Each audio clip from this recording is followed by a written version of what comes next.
Yes, I can still remember vaguely running around here, mostly second floor on the other side.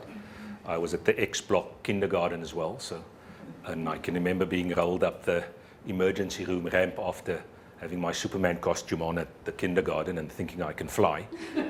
So still being up there. And I can remember there was a computer somewhere, I think in the Sonar lab, that had a color screen in the mid-80s or something. So I can remember playing around with a mouse there and all those types of things. One of those difficult topics, give me either 10 minutes or give me 10 hours, 45 minutes is in between. Now I'm told Esty actually wants to start on time, so I'm stuck with the amount of time that I have, and mainly aimed at the interns. Those of you that still need to do your statistics and things like that. Just 5 topics. I think I may have 6 slides, so not too many of them.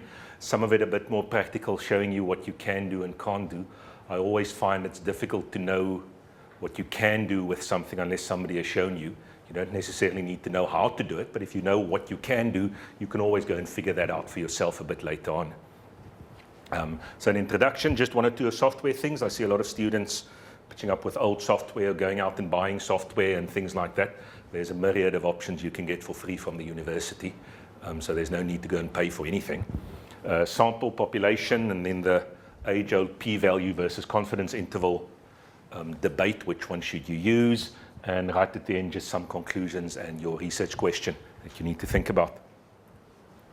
So as I say, impossible to cover in 45 minutes. Just thought back earlier today, first time I was here at Tygerberg helping students with statistics was in '98. So I started lecturing here in '99 and started helping some students in '98. So it's been a while with medical statistics and medical students and things like that. So the idea is just, what are the issues I mostly see? So what are the things you can do for yourself?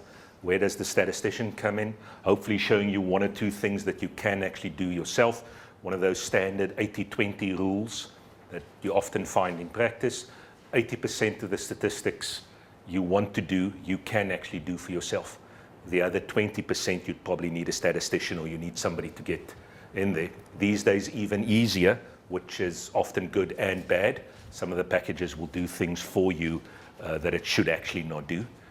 But most of the time you can play around yourself and get the answers that you want. You don't need somebody else to actually do that for you and just show you what it is that you can possibly do. Another thing, I can't add anything to your data. I can't add anything to your research generally. If you don't know what it is that you want to do, the statisticians is not going to help you get questions. If you've done it long enough, yes, so I can probably help some figuring out this is an important variable, that's an important variable, but that's between yourself and the supervisor. When you get to the statistician, you sort of need a specific question you want answered. And the problem there is, unless you play around with the data that you have, it's almost impossible to get a question. So you gather all this data, you go and sit somewhere, get a data, and now, as Liesl said, you want an answer. Depending on what it is, and I'll get to it in the last slide, one of the most annoying questions or things I get, can you show me that my method is better than somebody else's? What's better? What's your definition of better? You're looking at this every single day. You know what your definition of better is, but is it on average somebody lives longer? Is it they feel better? So it's a 7-point Likert scale that you're looking at. Is it the proportion of people that went into remission, or whatever it is that you're working in? So what is your very specific definition of better? And usually what happens, if I see somebody, I ask them, what do you mean by better? And I can go off and do something else for a couple of hours. 2 hours later, I come back and they sort of have a vague idea of what their bet is. I normally send them home, and then a week or 2 later, they actually have a question. So that's one of the more important things, just to make sure what is it that you actually want at the end of the day. And part of that, IT keeps telling me to show this whenever we get around. Taking a look at it, your computer, yes, fairly old. Newer software can do a lot for you. As staff and a student, you have access to in the region of 400,000 rands worth of free software. You just need to know where to get it. You have licenses for Windows and Office. You've got terabytes of hard drive space or cloud space on OneDrive. Every single staff member, every single student can access that for yourself. Older versions of software can do a lot of things not as quickly, not as good as the newer versions can. So normally what I do is if somebody pitches up with an old version of Excel, especially student or staff, send them off to the website. You can download it on your own computer, either Mac or Windows, and you can do with it what you want. You can get Windows licenses for free. You can get server licenses, things that IT pay 60, 70,000 Rand a year for. As staff and students, we can actually get free. So if you buy a computer for yourself, you can save yourself in the region of 5,000 Rand getting it. I called IT to set up mine, but unfortunately my network's not working, so I can't go to those links. But there are 3 links up there. Any staff member, any student can actually buy it. And depending on which one you use, it's yours. If you leave the university, you can still use it. So you don't have to use another one.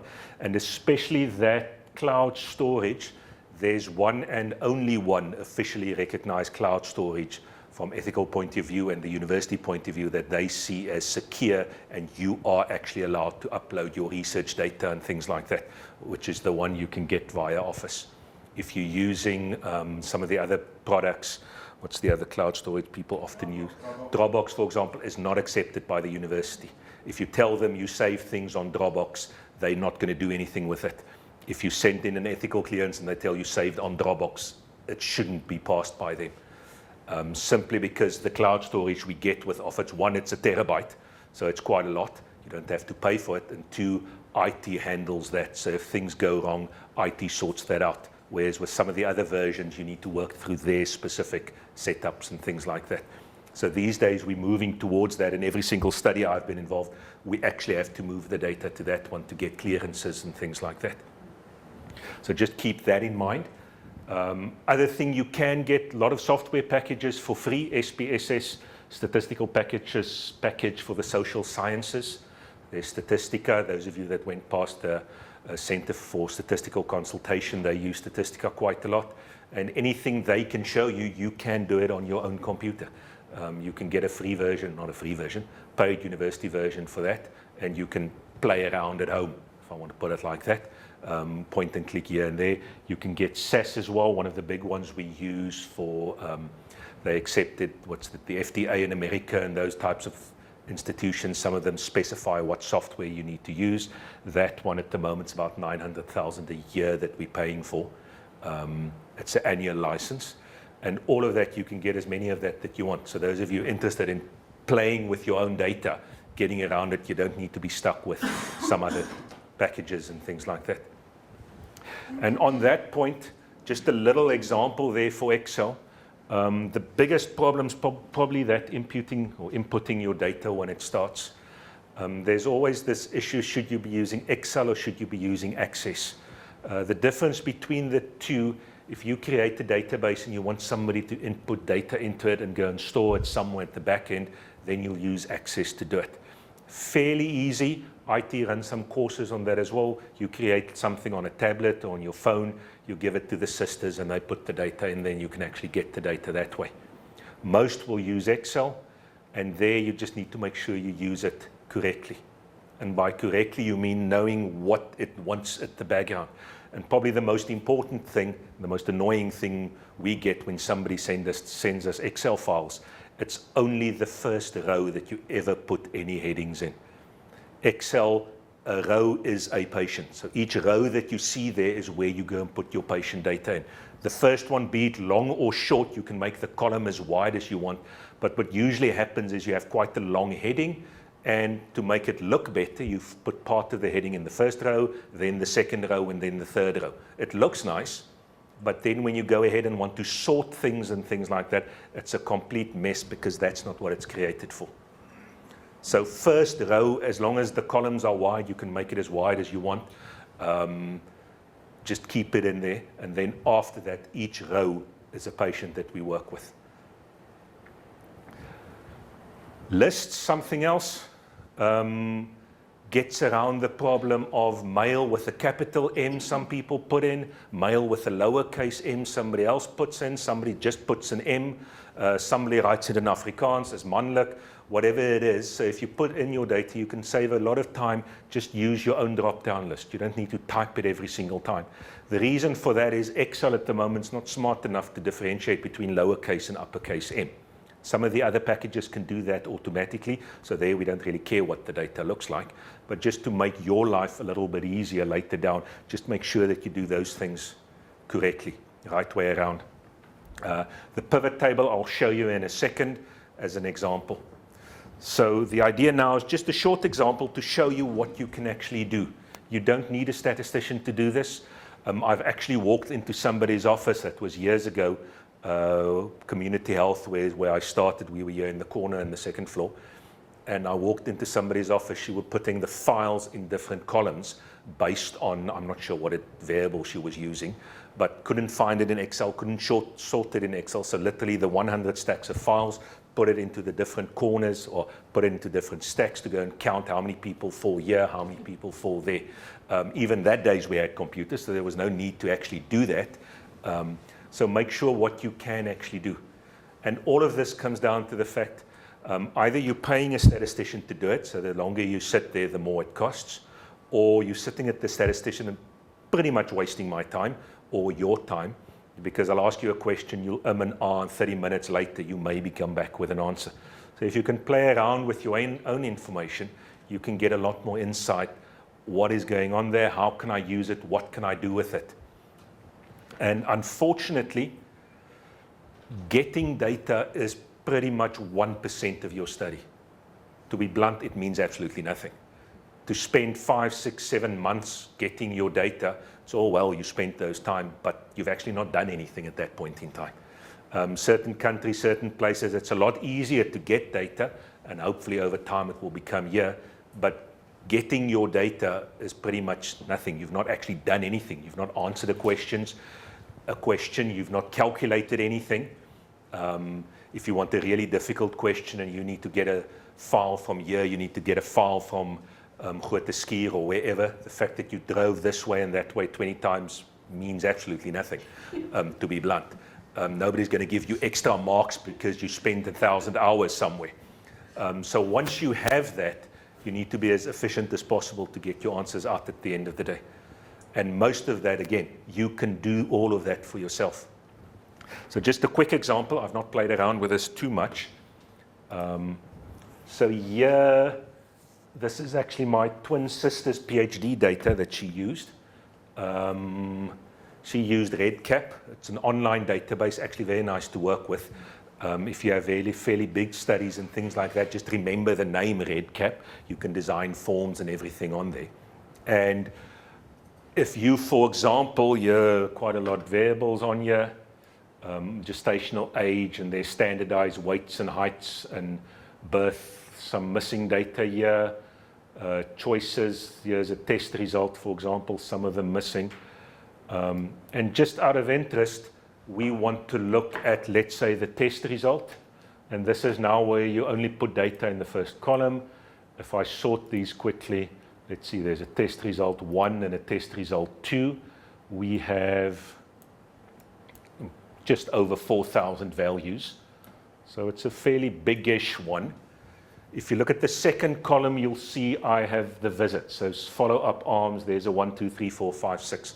So when people actually visited or went for their follow-up visit. Now, some of the standard things you might want to know, is there a difference in gestational age or something like that? So just basic averages and everything, things you don't really need a statistician to do that. You don't want to go and copy and paste and select data and things like that all over the place. You quickly just want to get an average gestational age for those different visits and maybe see if there's a difference between the two treatment groups. Something that if you know how to do, takes you 10 or 15 seconds to get an answer.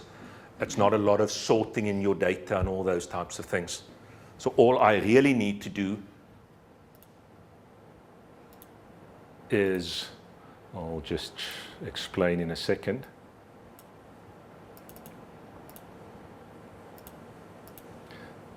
We want event name, we want gestational age, And there we have the average gestational age for those different categories. So it didn't take me too long to actually go and get that. I can make this a little bit bigger. And that's what I mean by playing around with your own data. If you don't know what's going on, something like that, I get people telling me, well, I've been struggling for the past couple of weeks to actually go and do that. And even then, you don't actually get it. And then if I quickly want a picture for this, we can quickly go and draw a picture. Let's go to that one.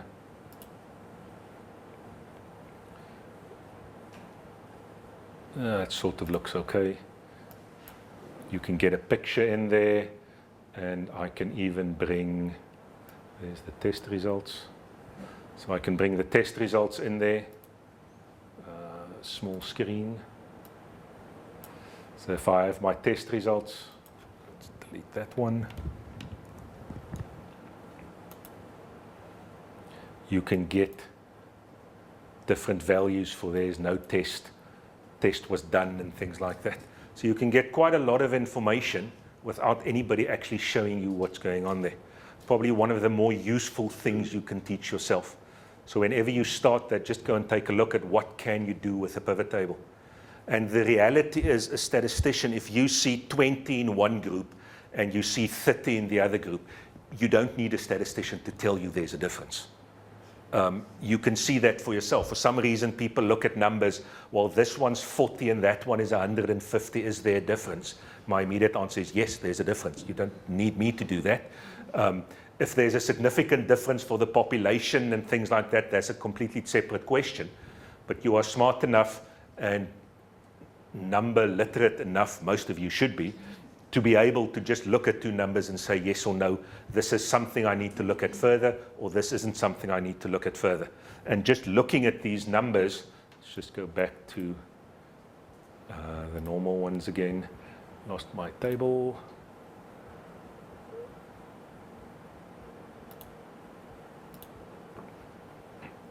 Let's get that one out of there. And if you look at those values, 37s, 38s, 37s. So I'll probably not even bother looking at this any further. All of them roughly the same. The gestational age for these different groups look roughly the same, so I'm not going to bother looking at it any further. And that's something you should be able to do on your own, because now you can move on to something else. And you can drag and drop anything. This was just gestational age. Let's see the weight one. If that may be something that's important. So there's a couple of negatives here at the bottom, minus, so these are all standardized. So here it looks like there's actually something going on. We start with a 0.1 there, and then at the bottom we've got a minus 0.8. So that may be something that's interesting to go and look at further on. And then you spend time on that. Try and get your own results based on that one. So just a fairly short introduction. Usually when we do this for anybody, there I am. Usually when we do this for anybody, it's the first time they've seen it and still dragging and dropping and picking and all those types of things. And you can take that quickly, you can take that further. If you just want subgroups, it's another one I get asked fairly frequently. Let's just go back to this one. I'm just interested in these 13 patients. You now want to go and investigate those 13 patients. What do I do with them? How do I get them? Well, I double click on that and there I have my 13 patients. So you can just take that block of patients further and go and look at whatever it is that you need. You don't need to find them all over. So if you quickly want your ones or your zeros, this is for some interesting group. Can't remember exactly what the visit was. And you split up your data fairly quickly. If you just want males and females, you put a male or female variable in there and you just double click on the one and it splits it for you. You don't need to be worried. Usually the thing is, I've missed one somewhere along the line. I should have 49, I have 48, or you have 50. How can I actually get that? And the fewer places you make decisions, the less likely it is that there's a problem that comes in there. So fairly easy to split those things up. So that's just a short bit about the software thing. Those of you that want, I can send you those links. Even in our department, most people don't know it, but please make use of that. IT tells us whenever we go, just tell people it's there. People aren't using it. They're paying quite a lot of money for that. So you can download things. The first one, you actually buy software that on the hub. So you get music editing and video editing and all those different software things. Instead of $2,000, it costs you $100 or something like that, or $14 or something. The other two are both free. Then the underlying principle you always need to remember whenever you do something is you're working with a sample in a population. I always jokingly tell my biostats postgrad students, I don't care if 100 patients in the study die. It's a 1 or a 0 for me in Excel. I don't care about the 100 patients. I care about the 40 million, where are we now? I think 55 million South Africans. I'm not interested in the sample. All I want from a statistical point of view is take those results and generalize them to the other side. Fairly easy way, this whole annoying smoking lung cancer thing. You give a baby a cigarette, follow him for 20 years, he smokes every day, and you see what happens. Fairly easy to answer questions like that. From a statistical point of view, that's fine. I'm just getting my data. From a medical point of view, you should hopefully have some issues with that. And that's where the ethical committees come in and things. From my point of view, always annoying ethical committees because they make the stats a lot more difficult than they need to be. But always keep in mind what it is that you want. And if you design a study, or if your starting point is, I'm not interested in the 50 group of patients, I want to use that as a starting point to say something else. Everybody in Cape Town, everybody in the Western Cape, then you design your study as such. As a doctor, you still care about the 50 on this side, and you look after them. But from a data point of view, then you will do things for a population. Or the other side of the coin, and this we see more often than the other one, is you design a study just to look at a small group of 50. You are not interested in taking that and generalizing it to a bigger group. The problem now is after you've done it, usually usually your supervisor then comes in and say, this looks interesting, let's go and do some hypothesis tests and stuff like that. That's all well and fine if your study was designed that way. There's nothing wrong with just summarizing what you see in a small group of 50. You just look at your little sample there at the bottom. You use a couple of values, so statistics you calculate, a couple of graphs and a couple of tables. The Latin and the Greek that you see there, statistic, we always use a Latin letter. So the normal alphabet that you use every day, A, B, C, to define things that are in samples. So those are values that you actually calculate. And if you calculate a value for a sample, there's no statistical test. If the males on average weigh 80, the females weigh 60, there is a difference between male and female in your sample. You don't need an hypothesis test to do that. If you want to generalize it, in the general population, do males differ females with regards to weight? Then you'll go down to one of the other ones, use an hypothesis test or something like that. But it's all, what is your aim? What are you trying to do?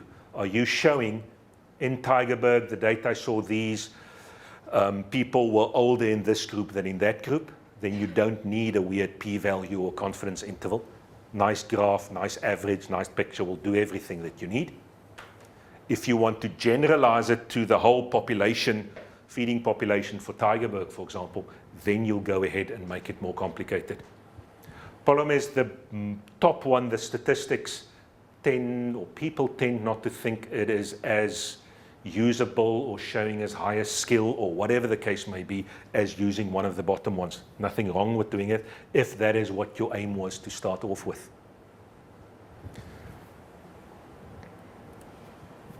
And for that bottom one, the one pretty much everybody runs into your office and asks you, get me a little p-value quickly, without knowing what it is, specifically a small one, otherwise my article won't get published.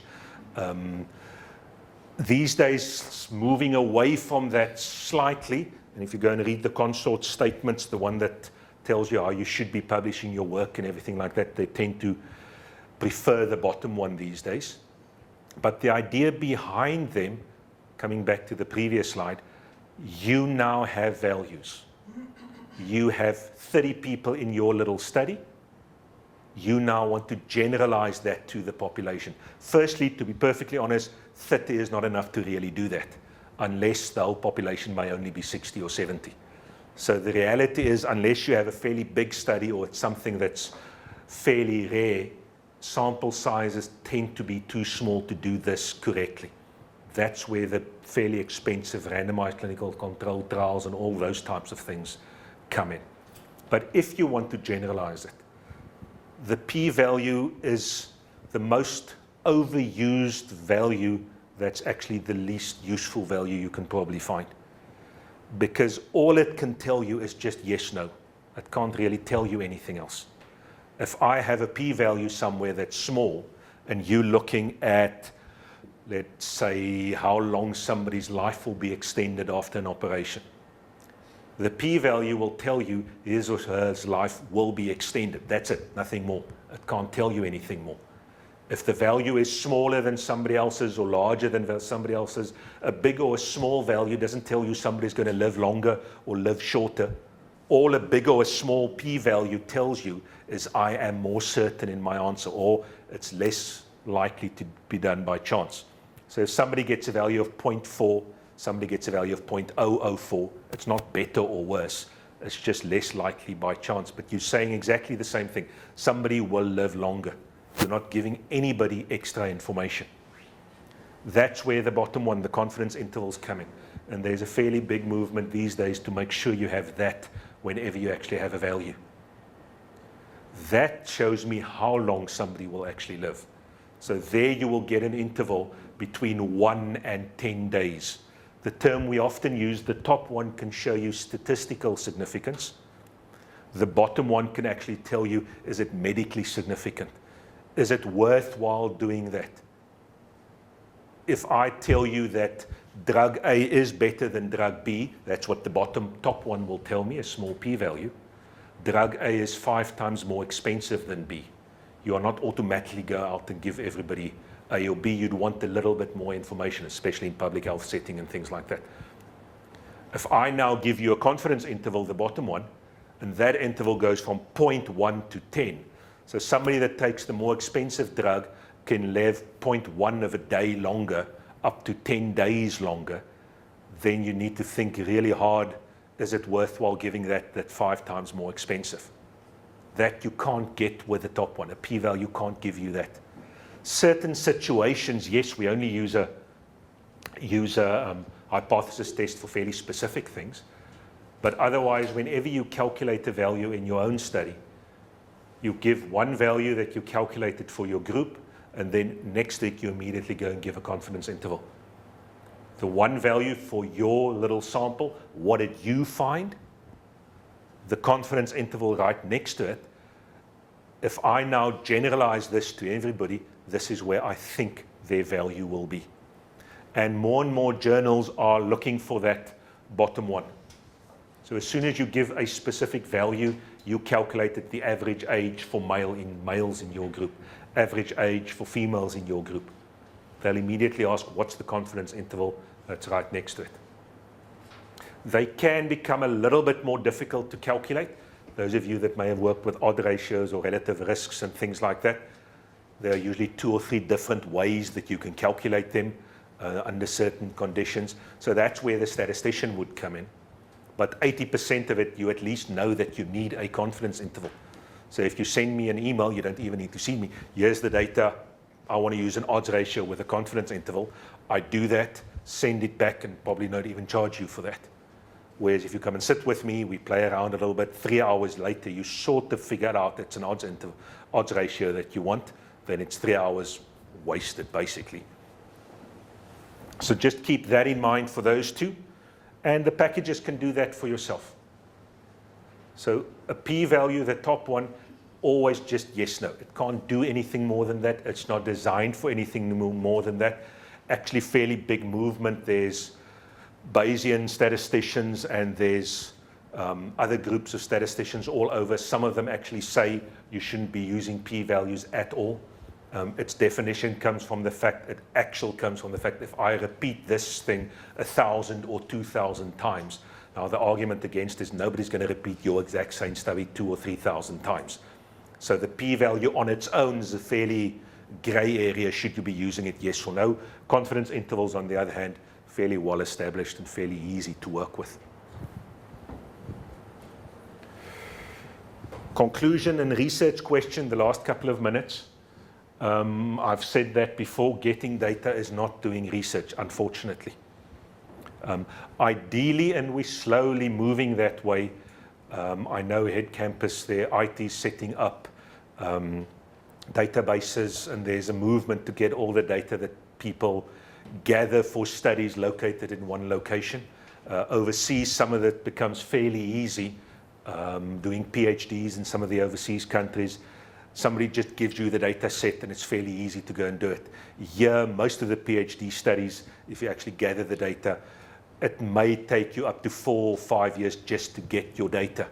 And once you have that, then you can actually start. Up to those 4 or 5 years, put it bluntly, you've not actually done anything.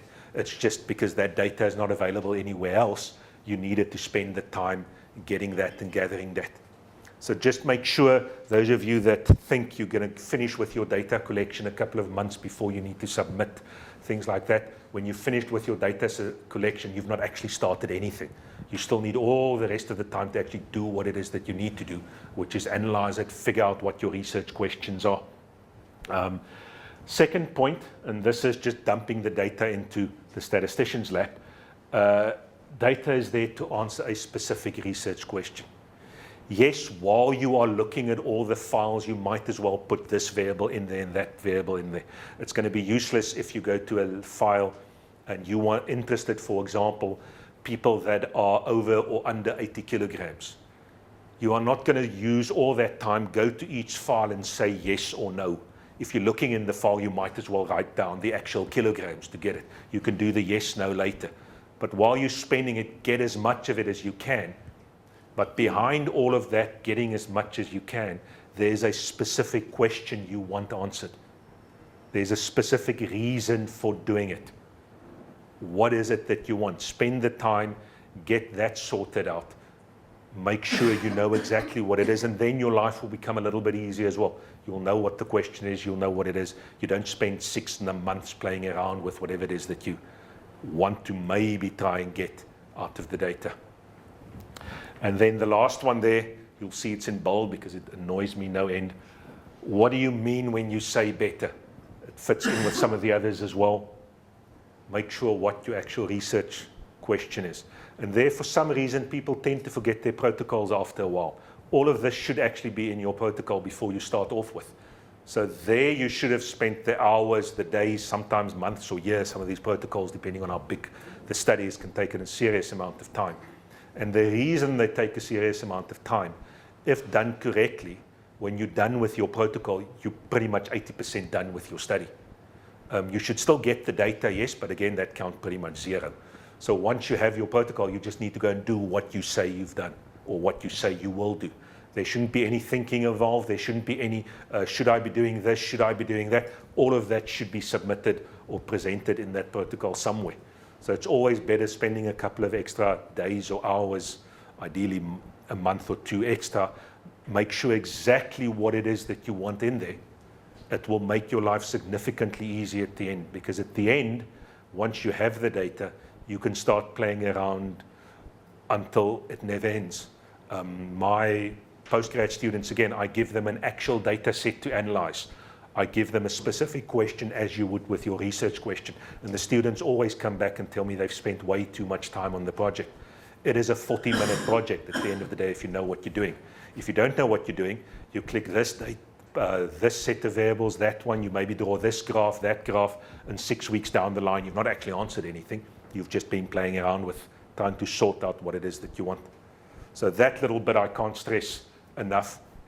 When you start these things, when you come to me as a statistician, I can't give you a research question. With enough insight, having done this long enough, you sort of have an idea of what's going on. But if you just pitch up to a biostatistician, and all that means it's a statistician that can work on medical data. There are a couple of techniques fairly specific to medical data, but it's not anybody with medical background necessarily or anything like that. It just means we can analyze medical data, 1 or 2 techniques, but they need not have done it at all. You maybe have a little bit of epi background and things like that, but we can't tell you go and do this and that, or this may be interesting and that may be interesting. Unfortunately, that's something you need to figure out for yourself. So that fairly short, as I say, ideally I would have want 10 hours. We can maybe arrange that from the consultant's point of view sometime along the line. Can go into a lot more detail for some of this. But the idea is once you've seen 1 or 2 things, hopefully, ideally, if just 50% of you remember the term pivot table when you walk out of here, it will make your life significantly easier. There's quite a lot you can do with that. And those links on there as well, go and get it. You don't need to pay for things. You pay enough university fee or whatever it is that you pay, that you can get that. And that is my story. Thank you very much.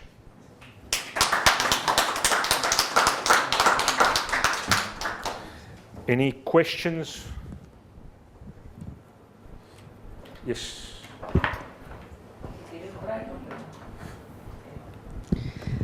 Thanks, Chris. That was really great. I would love the 10-hour version.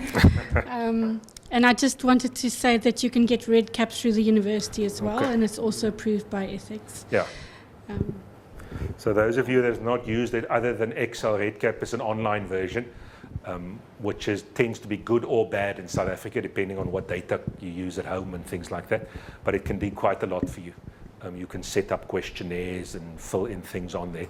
So just remember that name and go and look at it if you want to use it. Fairly useful to work with. And I think that's free, I'm not sure. Yeah. Okay. It's really Yeah. Chris, thanks from my side. I knew both your mother and father and worked with both of them. Very skillful people, both of them. I want to just allow you, or I want to ask you to allow me just to emphasize some points that you didn't perhaps. Well, first one is a point you did emphasize, and that is that the protocol is very important, and that you don't determine your research questions post hoc. You determine them at the front of the study. And there are some nuances that you can add to that afterwards, but the hard work must be done in writing the protocol properly. You said that, but I just want to re-emphasize that. As I say, that's 80%. Yeah. If it's done, your work's done, almost. Yeah. And there are committees to help you with that, and Prof. Botha has also set up a meeting in our department to also help with that. But I want to differ with you in saying that getting the data is not work, and I want our registrars to hear me say that, because getting the data is hard work and it takes a lot of time. And there's nothing that will irritate a biostatistician as much as you giving them data that's inaccurate, sloppy, and unclean, because they can't work with that. And so it'll be rubbish in and rubbish out. So you need to take a lot of time getting your data and rather putting a little bit more onto your spreadsheets, as you said at one stage, using the example of the weight. Put in a little bit more, which you can trim down at the end, because going back is enormously difficult. And sometimes you will realize, all of us have been there, where you realize after the fact you didn't look for this specific thing, and you have all the pain of going back. So getting data is work, and you must take that work very seriously, because as you said, it takes a long time to get it, and only when that data is accurate and clean should we be bringing it to people like you and asking you to help us with it. Yeah.